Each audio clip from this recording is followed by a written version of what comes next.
Good day, citizens of the world. Today I'll be transforming my very questionable looking self into Lana Del Rey. I mean, we'll be doing her makeup because if you haven't noticed, I don't look anything like her. Let's get started, shall we? Per usual, we're gonna start with a good shower because I look musty as fuck. Ho, ho, ho. And of course, I forgot to film that part, so my assistant Gladys McGregory will be assisting.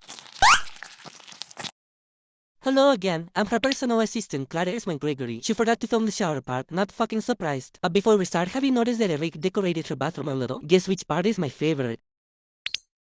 Anyway, she used this weird looking shampoo this time, and then the same spooky conditioner. I actually tried it myself and my hair is super smooth and the smell is so divine. Let me know if you like my designer skills. See you next time, babe. XOXO, Gladys McGregory.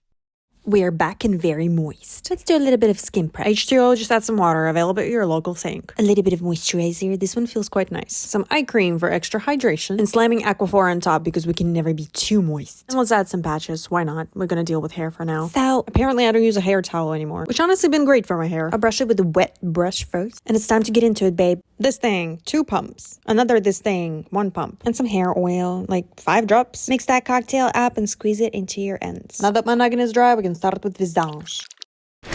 Starting with Milk Hydro Grip Primer. I like to use this one when I need my makeup to stay in my face for quite a while. Mainly using it on my T-zone because that's where things usually go south. And a little bit of illuminating base. Since my acne is having a blast, like usual, I'll be using a thick concealer to cover it. When it comes to good coverage, Nars is probably one of my favorite concealers to do so. The creamy radiant one and the one in the pot.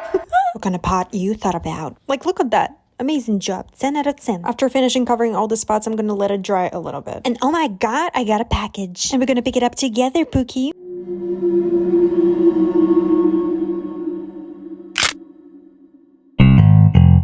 Oh my god, I got new Ilia stuff. Love it. I used to use their skin tint religiously for like a year. And they sent me 2 by accident, I guess. Moving on. So far, it's probably my favorite foundation. It's not too glowy, not too matte, medium, buildable coverage. I'm blending it out with the wet sponge, or moist, I shall say. I need to chill out with this whole moist thing. Make sure not to overblend so we don't lift the concealer. It's time to bring some definition back to my face because we look a little spooky. And it's not even spooky season yet. Instead of applying product directly on my face, I'm putting some on my hand and then picking up some with the sponge. That way, we're gonna avoid patchiness as much as possible. I'm applying it all around my chin as well as some on the nose. She has warm tone peachy corally type of blush on, so we're gonna aim for that. Picking some of the product up with the stippling brush and little by little apply it to the skin. I also noticed that her blush placement is kind of lower than what I'm used to, so do that. We're leaving our comfort zone here, Pookie. Moving on to the brows. She has a very beautiful straight shape, like no gay detected whatsoever. So I plucked mine a little bit so they're not as curved, and then I'll be using brow pomade to fill them in. A little trick, you see how this brush is angled but it's still kind of thick? Yeah, that's not what we want. Grab some trusty dusty hairspray and spray it on the brush. Let it get sticky and then just pinch it with your fingers.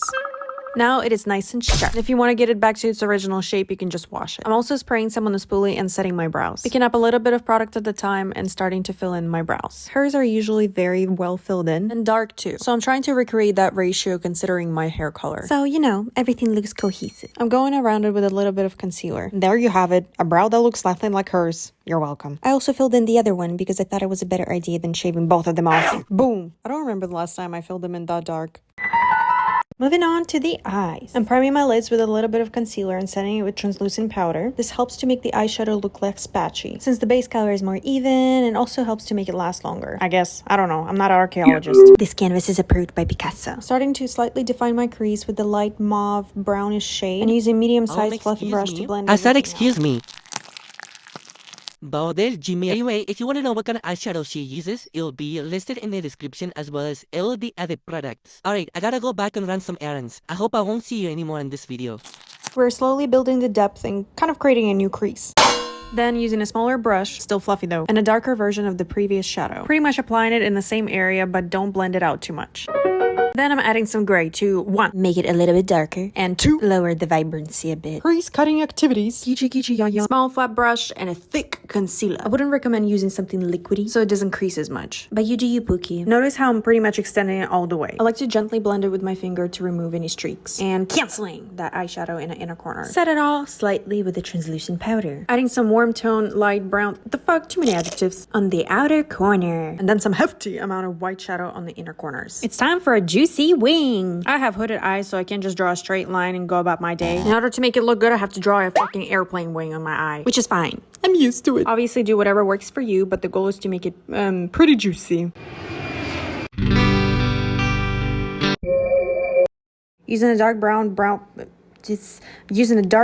brow pan, I'm extending my inner corners. And of course, we can never go without our juicy black mascara. There goes a juicy coat. I'll be using a full strip of lashes today. These come pre-adhesified. Right. Usually I don't do the full strip because, again, my eyes are kind of hooded. So applying a full lash kind of makes my eye look heavy. But ooh, look what Lana made me do. Not gonna lie, it's a little uncomfortable too. But period. Adding same liner on the upper waterline to get rid of any gaps. Now it's time to conceal and brighten the under eye. Immediately setting it with the translucent powder that we used earlier. And slightly dragging it down my T-zone. Since I was touching my face too much, I'm going over my acne to cover it a little bit better. And you see how it created a white patch?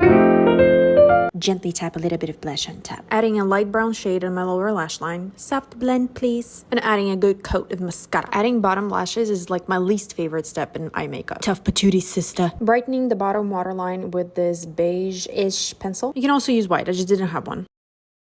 Using the same white shadow that we used in the corners, I'm highlighting my under eye a little bit. Going over my cream blush with a powdered version of a similar shade. Liquid highlighter. I usually go to town with it, but this time I gotta be more precise. Nose and cheeks only. I'm adding some setting spray. The application will be better this way. For the lips, I'll be using warm brown liner. Honestly, should have used a different one. Like, not warm. Right in the center, I'm adding a little bit of burgundy lip oil. And then this discontinued gloss that is probably 500 years old. In a state of scarcity, expiration dates are not real. Yeah, that was the only similar-ish looking color that I had. Anytime trying to recreate someone's makeup, doing lips is like the hardest part for me for some reason. So as you can tell, I'm redoing a bunch of things. And it's still not the right color. Anyway, we'll fix it later. Moving on to the hair. The part that I thought I'm gonna nail it right away. Right. I don't even know where to start. I tried so many things. I thought the roller is gonna do the thing. It did not do the thing. Then I decided to curl a couple front pieces to kind of like, you know, frame the face. No. At this point, I was getting sweaty and starting to lose my marbles, to be honest. No matter what I did, I always end up looking like Fiona from Shrek. This is my last resort. If this doesn't work... Please. All I need is just a little bit volume. Just a little bit voluminous. Interesting. How long is this going to take? I somehow managed to make my hair look like this. So as I started taking the pictures, I realized that my lips are too orangey. I'm gonna add some concealer right in the middle. Okay, we have a problem. Come on now, we gotta start giving Lana. Well, that's pretty much it. I hope you enjoyed and learned something today, Pookie. Thanks for watching. Shutting down.